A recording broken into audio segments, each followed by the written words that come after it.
हर हर महादेव। आज सफर बेफिक्र आप लोगों को सुनाने जा रहा है चार धाम की रक्षक धारी देवी का इतिहास।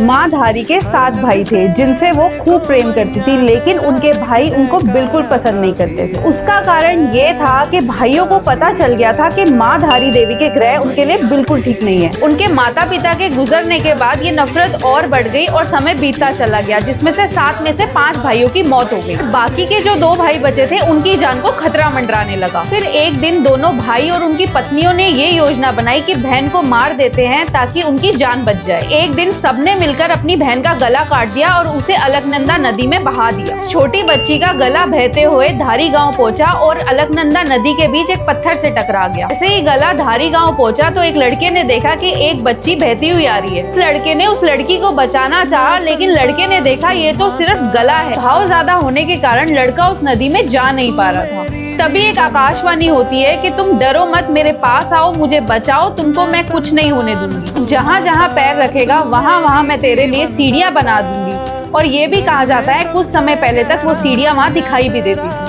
लड़का धीरे धीरे नदी के पास जाता है, सर को उठाता है और डर जाता है कि ये तो कटा हुआ सिर है, लेकिन ये आवाज कहाँ से आ रही है। तो गले में से आवाज आती है, तू डर मत, मैं स्वयं एक देवी का स्वरूप हूँ, मुझे उठा के एक पवित्र स्थान पे स्थापित कर दे। तो लड़का भी यही सोचने लगा कि नदी में सीढ़ियाँ बनना और कटे हुए सर में से आवाज आना, तो इसका मतलब ये स्वयं एक देवी का ही स्वरूप है। लड़के ने कटे हुए सर को एक पत्थर पे स्थापित किया तो माँ ने अपनी आप बीती सारी कहानी सुना दी। उसके बाद उस कटे हुए सर ने एक पत्थर का स्वरूप ले लिया और धारी गांव में माँ धारी नाम से वो स्थित हुई। और वही जो उनका धड़ वाला हिस्सा है वो रुद्रप्रयाग के काली मठ में स्थित है। तो ये था हमारी 4 धाम की रक्षक धारी देवी का इतिहास। फॉलो कर लो सफर बेफिक्र को, क्योंकि सफर बेफिक्र लाता रहेगा आपके लिए और नई कहानियाँ। जय माँ धारी।